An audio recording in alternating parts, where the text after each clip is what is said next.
Good day. Episode 12, Brothers Crossing, Saki Passe to my Haitian brothers. What's going on? I never know what you're going to say. We here. Saki Passe, they say that's what it means. I don't know. Suckapate. Did you say suckapate? Sock Passe. Sock Passe. Sock Passe. Sub passe. Okay. All right. Yeah, Cool. Yeah, okay. I need a drink because you are really working me with those. So again, episode 12. This is a great day. We got some good stuff in store for you, like we always. Always bringing old school, trying to put a new school flavor on it. How you brothers doing? I'm here. I'm Roro. I'm here with Nando and Cub. What's happening? Good. Hey, Everything is quick going question. well. Hey, Ned, what's up? I don't know who this Bad Bunny character guy is. Don't know anything about him, but people are tripping about the Is Super it Bad Bowl. Bunny? You tell me about. I don't know the guy. Never heard of him until they brought it up.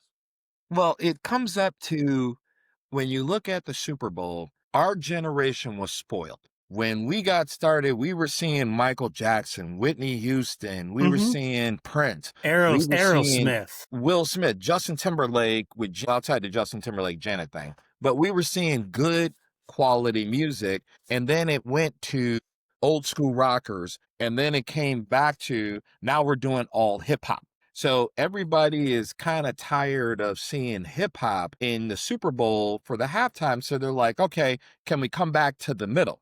They'd asked Taylor Swift. Taylor Swift was the first one they went to. And she said, if I can keep the material from what I'm shooting, then I will do it. And NFL said, no, you should be happy that we're letting you at halftime. So she whipped her finger and said, nah, don't want to do it. So they tried to find somebody else, and Bad Bunny is the only one that's hot right now, but he's with the Latin community where he's talking Spanish, really doesn't talk English. Puerto Rican. Puerto Rican. And he came on SNL, I think it was Saturday Night Live, and he said, I hope everybody learns to speak Spanish by the Super Bowl. So I don't know if it's a marketing ploy or I don't know if he was serious, but he was trying to build up publicity for him coming on for the halftime show. That's why everybody's in an uproar, because they're like, he's going to be talking Spanish. A lot of us in the country don't speak Spanish, so why would we entertain or look at him as a halftime show? Do you think it's a language thing, though? Do you really think it's a language thing? I don't think it's a language thing. I do not. I mean, as soon as they announced it, a few people right away, Bad Bunny guy. I mean, I've never heard of him, but now that I've learned a little bit, is like, it can't be George Strait and all these characters year after year after year. You need some. Really? George Strait. I think to me, what I picked up right away was a racial undertone. I could be wrong. No, you're not wrong. Be wrong. You're not wrong at all. But it seemed like it started that right away. It's like, okay, who are you expecting? If it would have been Taylor Swift, it'd have been like, oh, of course it's Taylor Swift because her fiance plays for the Chiefs, and if they're in da da da da da. But it's like whatever, I would suggest to the NFL, how about make a country singer and a hip hop star coordinate a show? You're not going to maybe a podcast could do live commentary. Yes. We can do live commentary, but for sure. Jay-Z, I think after the whole Colin Kaepernick thing, if people remembered about the knee, the NFL was trying to bridge a gap. So they hired Jay-Z and Rock Nation to be the ones to pick who does the Super Bowl artist. So the suggestions you're making up, like a Morgan Wallen, he's hot with country right now. And if you guys ever seen him on TikTok, every city he goes to, he brings out 2 stars with him from that particular city to go out. Like he was in Vegas, he brought out Tom Brady and Mike Tyson. He was in Canada, he brought out Drake and somebody else. So gearing towards what you just said, Rodney, Morgan Wallen bring out different hip hop artists. That would have been something, but I don't know what Jay-Z's thinking because he's been so far to the hip hop and rap for so many years that I think people are exhausted. Regular people who don't listen to hip hop rap, I think they're exhausted of listening to that at halftime. So they're like, give us something different that's going to entertain us. But how many times has a hip hop or rap artist been on the halftime show? I'm thinking of one with when they did the old school when they added it sulfide, Yeah, where I they like the kind of LA the thing. Dr. 90s Dre, LA thing. That's the only one that I can remember to refresh my Kendrick memory. Lamar But last year. who? Kendrick Kendrick Lamar. Lamar. Yeah, see, I don't know what Yeah. that. Okay. Y'all Whoever. call that hip hop. I call it. I don't know what that is. I don't know what the fuck that was. I mean, I think rock's universal and people get off on it. So, I think they should just keep the rock theme because it seems to be more popular. No, I think I'm just saying. we should celebrate the culture of our society, and it don't have to Yeah. be With some one rock and roll. thing. No, rock and roll. Come on, man. Stop. Stop it. Stop. You stop. You're embarrassing yourself. Well, I think today's going to be a great show. We got something special for you. We're going to interview somebody that we both know, but he's had a great career in Hollywood. Let's welcome to the Brothers Crossing with your best golf clap, right? Get your best golf clap.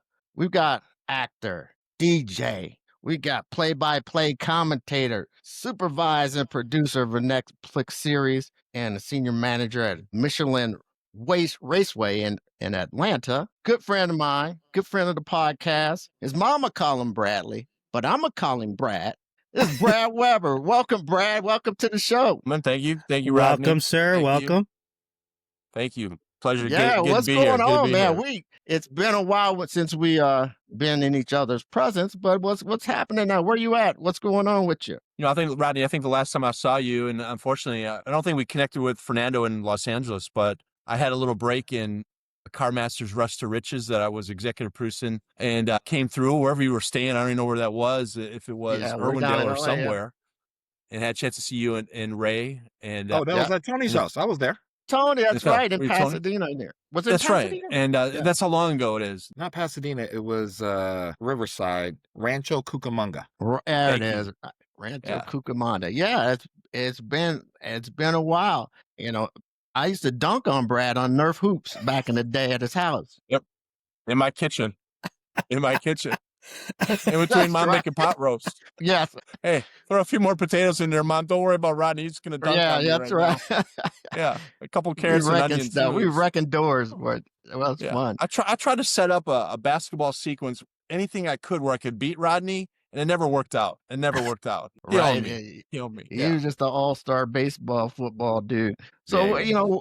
I think, we're glad you can join this show because it's just us three old heads, and we've always been talking. This is about our 12th episode. We're just trying to, Yeah. give people some old school wisdom, a little new school vibe. And I think one of the things that we're thinking, I'm like, man, we got to get Brad because he understands kind of how the road kind of turns left, turns right, and you kind of end up in different places, and you can't predict everything, but you just keep trying. So that's kind of where we're like, let's get Brad, and he's fun. So told Cub, and you, of course, Nando.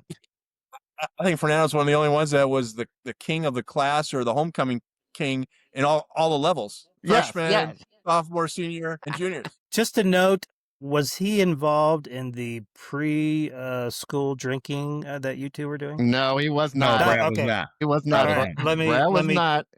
I got to check that off of my notes. Okay. All right, got it. That. Go ahead. And Keep I think going. that's one of the things that kind of maybe outcasts with the cool group with the guys. So I was, we would go in our own neighborhood, and Rodney can attest to this.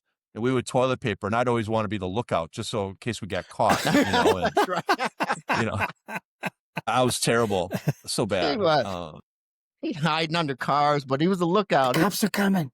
The cops are coming, guys. Go, go, go. Yeah. So what are you doing today? Like, tell us today. What's your life looking like today? I understand you had to move and you're doing all kind of stuff. Where you at today? Tell us where you're at. Yeah, absolutely. I'm in a little town. It's pretty nice. I'm north of Atlanta, a little town called Johns Creek. I just took a position about 6 months ago with NASCAR racing, and I help head up. I'm the head of director of corporate partnerships and the head of sales for Michelin Raceway Road Atlanta.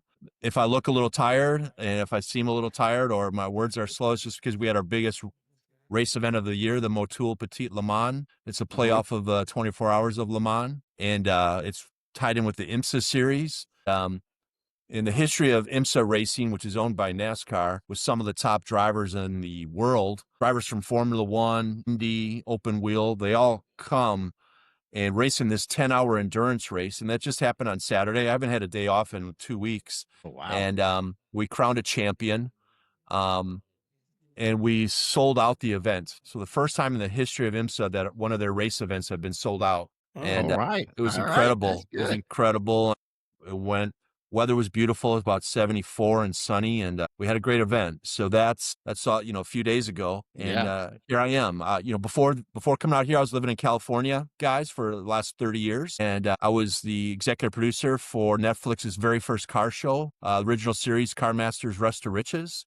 And I was there from day one. And Netflix's model back in 2017, 18 was you do, especially a show like that, you do 2 or 3 seasons of it, you get that subscribership for it, and it forever lives there, and you move on. You move on to the Right. next car show or this show. And we were able to sustain and bring in corporate partners and be creative, never be complacent, ever always raise the bar, and have 6 seasons over 7 years. So that was, Wow.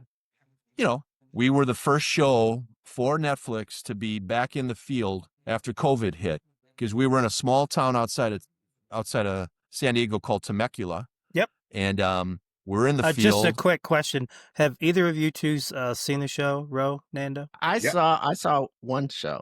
I You know. mean one I got the episode? concept though. One episode. Thank you. Yes. Just so you know, Brad, I saw all the seasons, watched them. Gotham Garage, all the gang at Gotham. It was a good show. It was well done. I enjoyed the Thanks, Cub. programs. Hopefully Thank they you, do Cub. some more. Well, I appreciate that. We're on hold right now, a little hiatus, trying to regroup, regather some things. Well, the streaming business, everyone's figuring it out, whether you're Disney or Netflix or HBO. And so everyone's figuring it out and working hard to sustain and meet budget and make it, make it all worthwhile. So, Yeah. So yeah. how did you decide? Like 30 years in LA, and we're gonna go back, but we're gonna start here. 30 years in California area, and you decide to go to Georgia. That's like a lifestyle. That's a big lifestyle change. And how do you convince the family to do that as well? Well, I know your name on the board is Roro, but I always remember you as Rodney. Us growing up together in Golden Gate subdivision outside Milwaukee, playing hoops, Fernando, Nando just down the road. And that's just it. We can all relate to it because I'm living real life. I have a family. I have a wife and I have 2 little girls. I have 2 daughters. And Nice. so we have family here, I guess the main question is. And so the family's here. Nana and Papa are here. We'd come here for the holidays and visit and have a Okay. great time. Hear wonderful things about Atlanta. It's hip, it's happening. There's a lot of stuff going on. There's a lot of opportunity here. And LA wasn't getting easy. We were living up in Woodland Hills. We were displaced with the Palisades fires, our Oh, yeah. family. Yep. You could see the fires up on the ridge off of Topanga Canyon. So you have that. You have, every day, I felt like it was getting worse and worse. You have, God bless them. I feel terrible for the homeless, but then you got a deeper homeless. You got more people coming there and the numbers and the masses there. So I felt like when I'm with my 2 little girls who are under 10, I was constantly looking over my shoulder to make sure everything was going to be okay. And it was getting harder and harder city to live there. I don't feel LA's set up for families. And it was time to make the move before they got a little bit further along in school. They're still young enough to make that transition. And it made a lot of sense. So then I got this opportunity. I've always been involved in cars and automotive and racing. I've managed race car drivers. I helped launch Brad Keselowski's career. I worked with a Nice. young driver by the name of Cale Gale who ran a NASCAR, sit on the pole in Bristol in the truck series and drove for Kevin Harvick. And I used to go to State Fair Park, Rodney's always been Yeah. involved. From those days of riding with your dad and Ray in the front and you and I in the back, headed to St. Rose to play basketball or St. Anne's or Our Lady of Good Hope in your dad's Custom Supreme. That's Yeah, Silver that's Bird right. That's right. with the maroon felt in the back, playing the That's tunes, right. getting us ready to. Don't mess up the Yeah. seats back there. Yeah. Yeah. I was always hot though. I always smoked up the windows. I don't know why. That's right. That's right. Remember that, Rodney? Yeah, Brad but I smoking remember up the like, windows. damn, roll the windows down. Breathe heavy. I was Nando, you nervous had something, probably. I think. What you I got, was nervous Nando? because I couldn't jump. Yeah, I couldn't jump. Everybody else could jump. Well, that's where they came with the movie White Man Can't Jump, Brad. They saw you Yeah. up in Wisconsin playing ball, and you were like, no, I'm going to stick with football and I'm going to stick with baseball. That goes into my question. You were a good football player, you're a good baseball player in high school, you go to college, you do your All thing. conference. Just tell them all conference. Our conference. So how do you go from that to the automotive with you were blessing us, telling us all the people that you started with to go to the show? So you go from doing sports and all of that, then you start teaching these guys or helping these guys in their training and their driving, marketing to them. And then all of a sudden you're like, I want a TV show. So how do you go that path to get to that? It's a long one. My first job was with the Milwaukee Brewers in spring training. It was a job I created as an intern when I was playing baseball at Scottsdale Junior College. And I was always battling a high school football injury. I was a catcher, as you guys know, a Cov, where I tore my rotator cuff my junior year. So I had a rehab from that to play football my senior year. And I came back around and then just kind of screwing around playing Thanksgiving football, I re-injured it. So I was never able to. I played baseball down at Florida Southern. Then I transferred out to Scottsdale Junior College. And pretty much Tom Skybosh was the public relations director for the Brewers at the time. And I remember going back to Dominican High School. There was I don't know if you were there, but there was a mother-son breakfast or luncheon. And at that breakfast luncheon, the speaker of all people was Craig Counsell, former head coach. His dad was the head of community relations for the Milwaukee Brewers, and he came and spoke, and he gave me his card, and I always held on to that. And he got me in. Craig Counsell's dad, John Counsell, got me in to meet with Tom Skybosh, and I was intern with the Brewers during spring training. Bob and Brian from Laser 103 came. It's a long story. Came to broadcast live from spring training for the very first time, and back then it was Laser 103, and now the Hog in Milwaukee, and and they called down there, and the big name then was I made the rock and roll switch to Laser 103. I accidentally hung up on them. They came down, and through all that, them being down there at spring training, they offered me a job back in Milwaukee. So then I started broadcasting. I started DJing, and I was on the radio. Started doing plays, started acting, came out here to California. Got right Hold on. Stop. Don't forget about the Sound of Music in 8th grade. Don't forget about that. Don't leave that one out. Go ahead. I'm sorry. Max, I'm sorry. Go ahead. Max, I apologize, Max. Got the bug in grade school at St. Bernadette's and played in the Sound of Music, played Captain Von Trapp. And I don't think I would have been able to make it through without my right-hand man, Max. Played by Rodney. What was the song again? Okay. Now we see. Yeah. That connection. All right. Sorry. You're back with the Laser 103. I'm sorry. I interrupted. So I did that run, was on the air there, got into sales, and then eventually got out here to California, or out to California. I still feel like I'm back there, obviously. But it's funny, when we saw each other in Rancho Cucamonga, that was the very first play I ever did, was in Rancho Cucamonga at the Sierra Madre Playhouse. And I was there. We did It's a Wonderful Life during the holidays. Played like 7 roles. The director there said, a couple years back, that was like the very first place, one of them, that Tom Hanks, before he got bosom buddies, he did a play there, Barefoot in the Park by Neil Simon. So all of a sudden I'm like, wow, Tom Hanks was here. I'm in the right place. And so I started doing some, plays and so forth. Did the acting thing a little bit, but I always had this bug for sports and racing, and got into that in between, because acting is a roller coaster. It's a tough deal. And, to fill in those gaps, I went back to what I was passionate about, and that was motorsports. So that's how I got there. I was always involved in corporate partnerships and marketing and sales.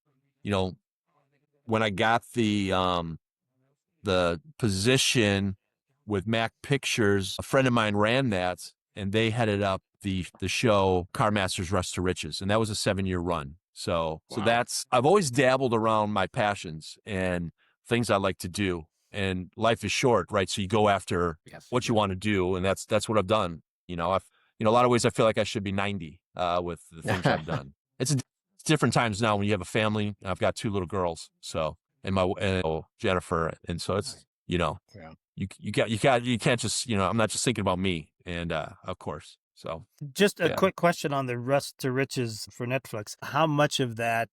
Is it fairly accurate what we saw in the sessions? What's that, Cove? Was it fairly accurate? You know, what we saw on the screen, no embellishment. It was as Yeah, absolutely. You know, you can't when you have storylines like we had, it's real. The hardest thing with that show, Cub, was to stay within a timeline with these builds and the creativity. yes. So, and to stay within budget. Otherwise, you're not going to have another season. So, you know, you're constantly getting audited lines and make sure you're in budget. But yeah, it's real, because if it's not real, the viewer, we're not stupid. You'll see right through it, and you'll see that it's not real. So, Well, because there was yeah. the like the British fella that came in and kind of tried to partner with them to expand their selling base, to have you, you know, to expand their market. But how did Yeah. he come into this? Was that someone you reached out to, or someone within the production team reached out to you? You know, this guy seemed to like come out of left field and like integrated himself into their operation. You know, whatever world we're in, I don't care if it's the NFL or it's Major League Baseball or basketball, you know, hoops, it's a small world. And in the car world, it's even smaller. When they knew they wanted to take that step to higher premium vehicles, high-end cars, higher-end audience, more top dollar, more money, they had heard about Nick Smith and him being around that circle. Spending some time in Orange County, you know, so you have that little connection. Nick spent a little time in San Diego before he landed with Mark and the team at Car Masters, and so it was a simple reach out or phone call, because it's such a small world within automotive and Yeah, other car guys. places. You know, they call them car guys. Yeah. I mean, you go to SEMA, you go to Barrett Jackson, it's like, you know, you're on a mission or trying to get to a place, and you're getting distracted because you're just talking to all your buddies along the way, you know, so. And you they gotta all remember speak where the you're headed. same language. You know who is a car guy and who isn't quickly. Yeah. And like I said, we've known each other for a while, and I don't want to gloss over some of your accomplishments. I think they're pretty impressive. You know, like I know this guy who was in a major league. He's playing catcher, or I know your love for racing, but tell me about the Alan Kawicki story. Like you kind of made a film on Alan Kawicki, and telling us who he is and how that kind of relates to your passion of what's going on. He was, you know, Alan Kawicki, you know, what a story, right? Here's a man, grew up in Milwaukee, outside Milwaukee in Greenfield, Wisconsin. And, you know, he didn't have anything when he made that venture down south. He wasn't even considered one of the top drivers in Milwaukee or out at Slinger Speedway running late Slinger, model. yeah. You know, he was someone, his story I always looked up to. He didn't have a car when he went down south. You know, he had an engine and a set of tires and maybe something to jack the car up with. And it might not even been a car jack. So his story, being from the north, going down south to take on the good old boys. I mean, I can't even tell you, ask you, how many movies have there been made about NASCAR drivers? There isn't a ton. There's been a few made about Dale, right? Three and Dale and things like that. But it's not an easy undertaking. And you know, you've heard rumors about the Richard Petty story or other stories. So anyways, I've always felt that his story needed to be told. So I was working on a story about Alan called The Polish Prince, off of his Polish victory lap. Here's the background. I'm at State Fair Park visiting, went to a race. Lance Allen from Channel 4 was there. He was talking to somebody. I didn't know who he was talking to, but the gentleman he was talking to was David Orgis, who ended up being the producer, the director of Dare to Dream, the Alan Kawicki story. He's like, you guys should talk. You need to talk. Dave calls me up. He's like, man, you look like Alan Kawicki. And, he doesn't know anything about my history or anything. We connected. I said, hey, I'm looking at doing this story. Look up to Alan. And we collaborated on doing the movie. Very small budget. Very evident. You can see it in the production. It's we didn't have a lot of time to rehearse, barely any time to shoot, but we were able to tell his story and tell about his journey and work in elements of his life. You know, in real life, it's really weird.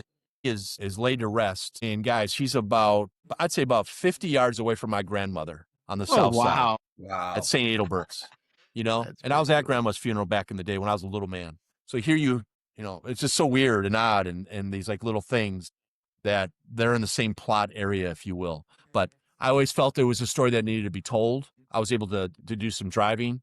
Alan was someone I looked up to. He had dated when I was working at Laser 103. Marilyn Mee was on the air. She was the news girl for Bob and Brian. Mm-hmm.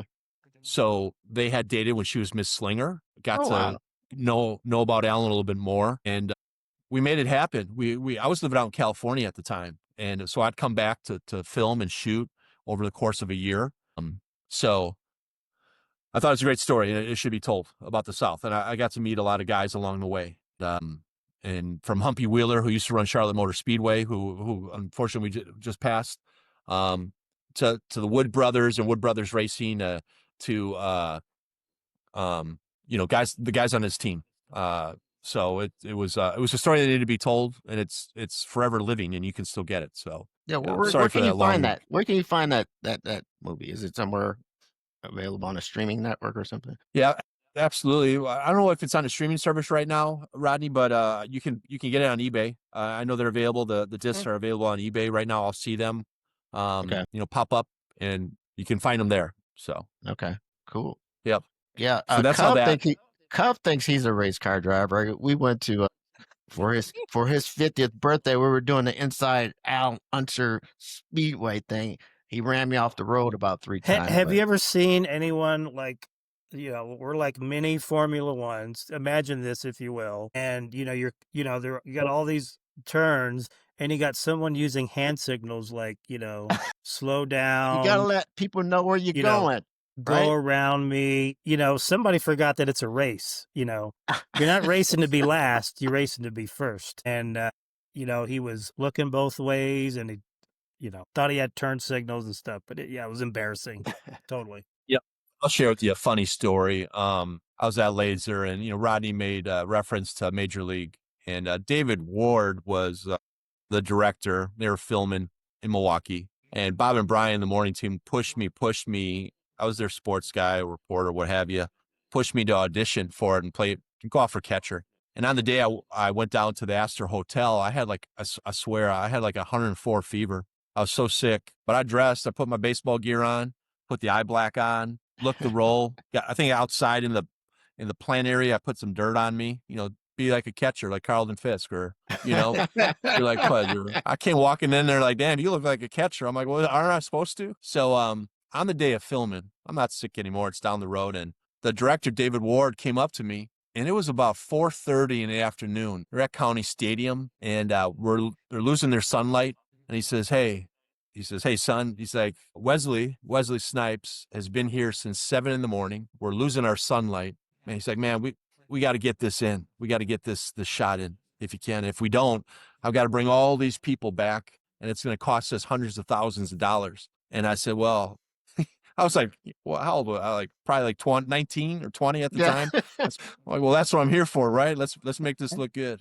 The sequence was, imagine this. It was a continuous sequence, but right, it was the pitch in to home plate, Corbin Burnson with the hit to left field off the wall. You got a relay throw to short, and then to home, and then you have the first guy sliding on one side of the catcher, me, and then Willie Mays Hayes, right, Wesley, sliding on the other side.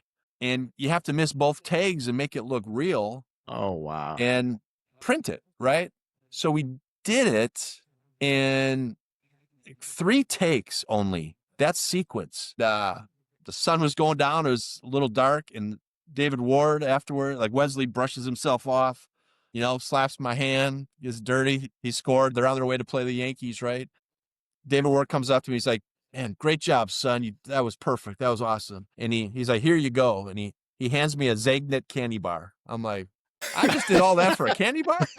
Something was wrong. Awesome. That is. Right. He was a director, writer of The Sting, and, pretty famous director. So Wesley was great. There was Charlie Sheen, little things had happened behind the scene, right? Wild thing. We were out there one day. Steve Yeager was behind home plate. He was the catcher, trainer, expert, if you will, consultant. And Yeager's throwing down to second base, and he threw one ball that hit about 10 feet in front of me, and I was at second. It came up, popped up, and hit me right in the face. And the first one out to me to make sure I was okay was Charlie Sheen. Wild thing. Oh, wow. That's cool. And he was right there. Like, hey, man, you're okay. That was a pretty good hit. You got, in the face. And he's checking. He called the trainer over, made sure I was okay. I'm like, yeah, I'm you're a baseball player. Yeah, man, I'm cool. Yeah, I'm like, a little blood coming out of the nose. But yeah, he was a good guy. And that was fun. That was a lot of fun, that movie.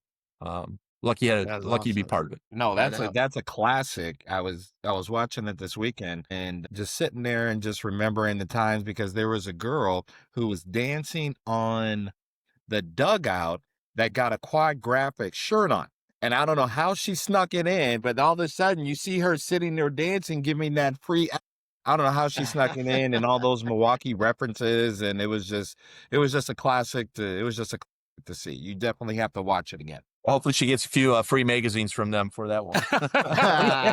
That's pretty awesome. That's a cool deal. And you're talking about things I've done along, I'm like, damn, I've done a few things, and Yeah, I yeah. mean, that's going on, right, Rodney? And then I'm back at Dominican High School as I'm getting my degree from UW Milwaukee, and I'm want to give something back to the kids, give something back. You want to give back in life, right? That's so Yep. important. Even if you touch one life on a given day, you're touching a life at least. And Yes. so I was coaching high school baseball and at Dominican and a head baseball coach. And I remember I came out to California and let's talk about faith a little bit.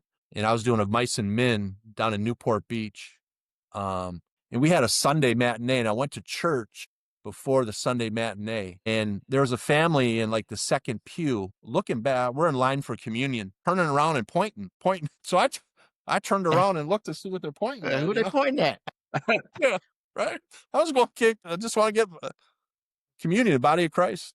Came out after mass. We're outside, and they're like, "You're George. You're George from a Mice and Men. That was Oh, wonderful. wow. That's That was pretty Wow. cool." And whatever. They said you did a nice job and stuff. I guess it goes back to my point of touching a life. And if you touch one life, at least you're doing that. And yes. I guess if I have a message through whatever we do on a given day, I don't care if it's whoever it is, if it's the person begging your groceries or begging your own or needs a little help across the street. Let's try to bring a little bit more of that into our world and our society and our life.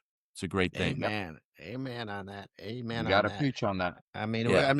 We've been talking about a lot of your career, and it's and one of our, like I said earlier, one of the things that we try to convey is like we had an earlier episode about careers that we never had and so on, but how life just kind of meanders through, and as long as you stay the course and stay with your values and convictions. So if you would advise someone, especially manipulating your way through Hollywood and the things that you're doing and where you ended up, what kind of advice would you give someone? I'm a young person. I have the same kind of Brad Weber dreams coming out of a high school. What would you tell that person? What the path is, or what it might look like in the future, and how to guide themselves? It's a great question. And there is no like a set road, if whatever you're trying to do. But if you can identify with what you want to do as soon as you can in life and surround yourself with those that can maybe help you get there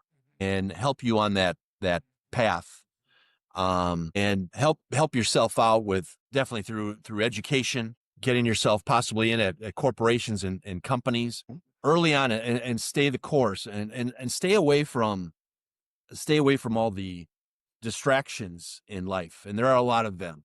Stay away from the people that might, we hear misery loves company, and that's true. Stay away from those who are maybe going to either try to pull you down or not believe in you. Believe in yourself and stay within your faith and your mission and what you believe in, your convictions. Right. So much of it is about relationships and who you're surrounding yourself with. But get your foot in the door early as you can, especially when you're going to school and when you're in college, and get that knowledge and those connections, and let that seed just rise and grow. That is so important. Don't float around. Don't float through your 20s and don't float through your 30s and think, oh, this is going to happen. It doesn't happen by, oh, I'm going to be lucky one day, or it's just going to happen one day. Yeah, It takes it's a not lot of by hard accident. work.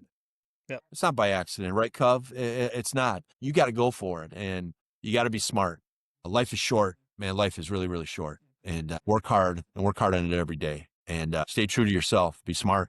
Listen to that inner voice. Have your faith. Whatever your faith is, it's great just to have something, whatever it is.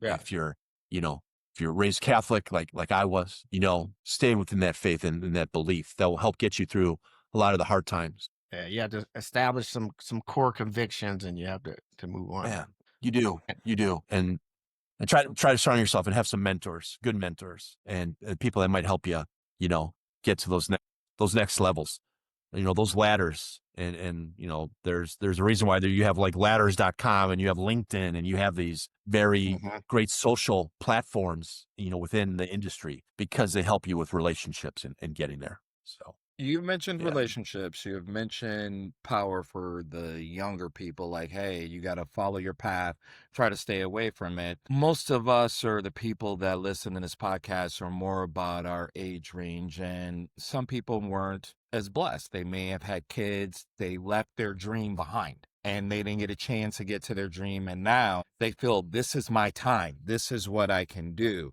So my question for you is, how do you guide somebody who has a dream to film? Could they use their phone to get started? How do they connect with people? If you could be very general, because I know how specific the industry is, but somebody in their 40s who's always had a dream, I have this idea of shooting something, or I have this idea of acting. Should they go Brothers to, like you Crossing, did, go Brothers to a Crossing. play? Do it in a small thing. You know what I mean? They just have that dream they never touch base with. So what guidance would you give those people who are later in life that still has that burning passion? Yes. Yeah. You know, Nando, start. What did you say? Oh, sorry. Something about starting a podcast? I'm sorry. Go ahead. Hey, but Cub, you're right. You hit on something. You guys are producing content in this realm, in a podcast. You just got to start doing it. And don't be afraid to. So start producing content. And if you want to film or shoot, start producing content and produce a lot of it and stay on it. And if it can be daily or if it's every other day, start filming content. And if you have your phone, then use your phone. Or if you have a little camera, then use your camera. But start producing content and putting it out there. I mean, it's a great time right now on social media. You have YouTube and you have these channels and you have obviously Instagram and we have TikTok and we have these resources, these social platforms. And get yourself out there and get yourself in front of people and get yourself out there. But you got to be consistent with it. You cannot. Consistent. Even one of my guys, Sean Pilot Key. from the show, from Car Masters, right? He started a YouTube channel, but then all of a sudden he was doing his content. I mean, you're talking about cars, so it takes a lot to do builds and to turn things over. But I told him, I said, hey man, you got to stay on it. You got to stay consistent and you got to turn it over. And he was taking time because it was all himself to turn it around and then edit pieces and get it back out there. And then you see the response from the people or who are watching or tuning in to see what he was doing is, hey, where are you at? When are you going to be back? And you're going to lose them. So to those, you know, who are, if you will, a little bit later or haven't done it yet, don't be afraid. Start producing content in any format, any way you can. If you have your phone, use your phone. But do it and get it out there. Don't be afraid. So many of us are afraid or are afraid, oh, what am I going to look like? Or how am I going to sound? Or Mhm. who cares? Do it. Get it out The there. ones that are successful are consistent and they never stop putting something out. And They're Cub, the other super thing, consistent. the other message, sorry to interrupt, is don't overthink it. Sometimes we overthink things too much and it pauses us and we're too critical of ourselves. It's the ones who, you know, I've talked to my wife, Jennifer, about this. It's the ones who are almost fearless, who produce fearless. They don't think about it. They just do it. You see that in comedians. You can't be afraid to be on stage and do stand up or be a comedian. You got to be fearless to do improv. So just do it. Do the content and get out there. Yeah. Well, bringing up fearless, that I have a question, and I've been asked this a few times over my lifetime. But you know, you've very positive career. You got a lot of good things going, and it's inspirational. But everyone has their fear. What's your biggest fear? The easy answer is failure, right? That's The always other been my fear, answer. yeah. You know, the other fear is maybe what I've touched on already is not, you know, we don't know when life is going to end, right? We don't have that answer. There's one man that has that, one spiritual leader that has that answer, you know. We don't know. So is the fear of not doing something that I've always wanted to do. So that fear of, and maybe that's another reason why I bounced around a little, because I'm trying to do these different things. You know, one regret that I have is that I didn't continue. You know, I used to do Division I play-by-play college basketball for UW Milwaukee, and not continuing down that road, Cov and Rodney and Nando is play-by-play. and I hear other play-by-play broadcasters and I cringe sometimes. And so my fear is not doing something that I've always wanted to do. Um, so that's why I try to go for it and make that happen. And I'm in a different place in life, so it's harder to. I'm going to go off and do the minor league baseball games for the Atlanta Braves. I can't do that, but Right. Right. you know, so that fear is not going after something that I've always wanted to accomplish or do. So And do that's it. good for the younger folks, you know. Don't be Yeah. afraid. Don't be afraid to fail. Yeah. And look at you guys. I mean, here you are, you have this podcast and this is great. And we're on and we're talking. This is episode 12. I'm glad I'm in the top 12, you know. We are. But, you know, speaking of just a little house cleaning here, Brad, did you get the sponsorship contract from our legal department? The corporate partnership thing agreement that we had. Yeah, no. If That's it's a funny. no, Ro, we need to fire the legal counsel. Just, you know, I was just putting that out there. But go ahead, guys. Addendum. Go ahead. Continue on, please. No, I think that this has been a great conversation. I'm so glad that you were able to like join us. And I think that the one thing is like, yeah, we're all still trying to live life. We don't know what's going to end and live it to the best that we can.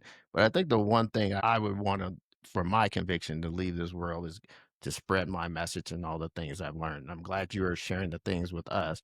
But sometimes it's hard to be like, we talk to a younger generation and we have these conversations. We tell them what to do, but we stand in the way. Sometimes I feel like we just have to tell them what to kind of give them the information and kind of get out of the way so they can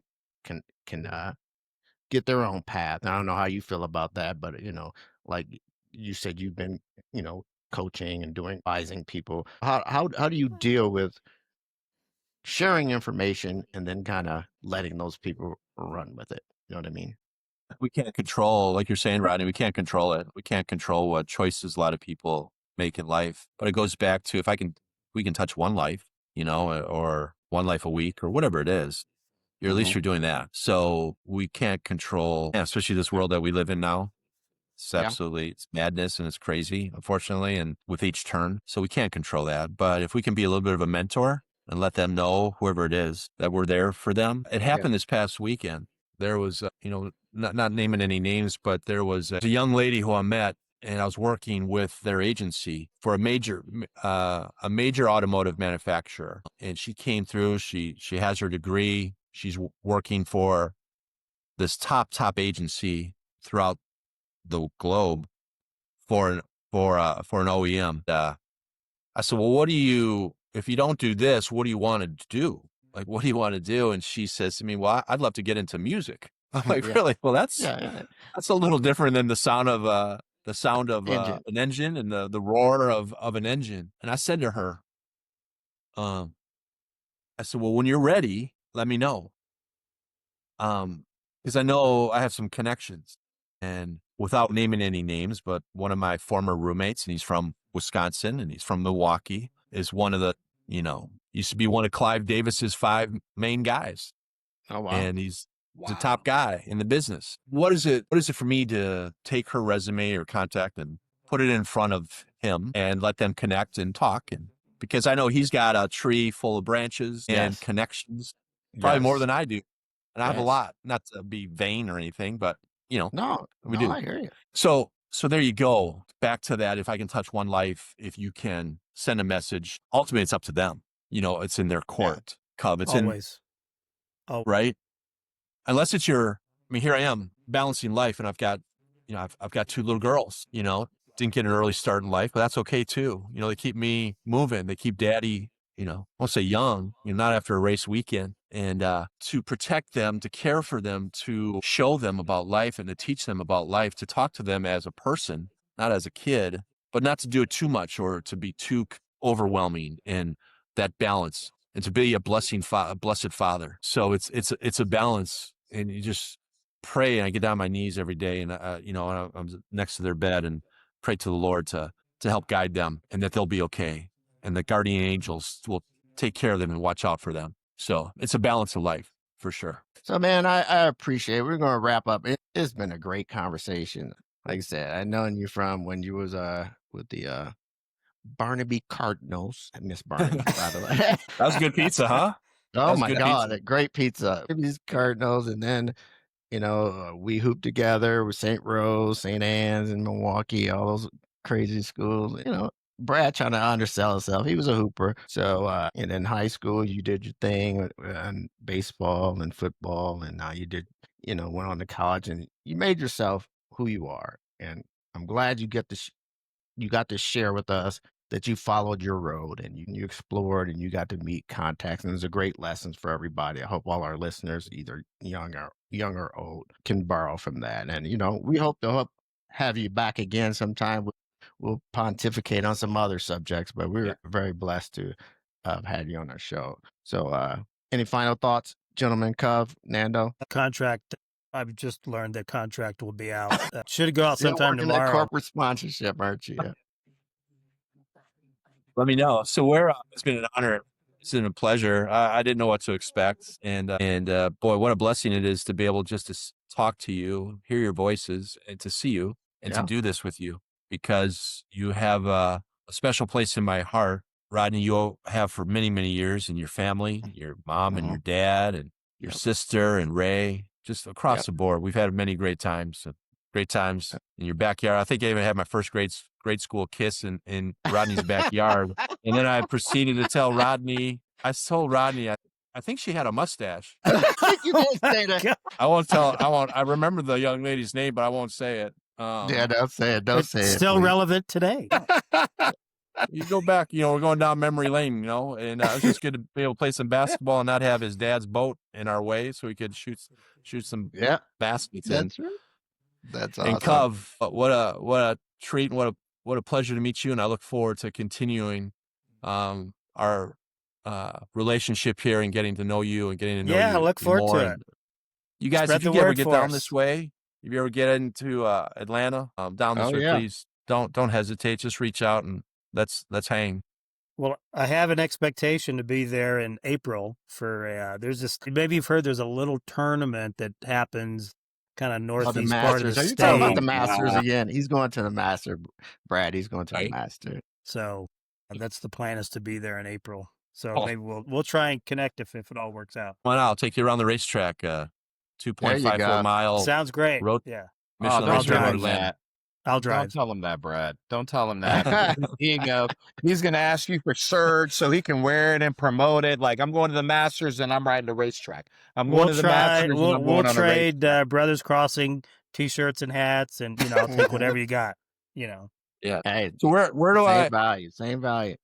Yeah, Nando, you good? where do I find you guys? Where do you guys streaming, or where's your the platform? We're on YouTube at DFN Inc. You'll find all the Brothers Crossing shows there. We also do Spotify as well as other related things. It's been a great time, Nando. I hope you got anything to say before we go off. Yeah, I appreciate time. It's always great hanging out with you, Brad. Always cracking jokes, remembering the times, and you gave great advice to people. It's always great. Please tell your sister I said hello.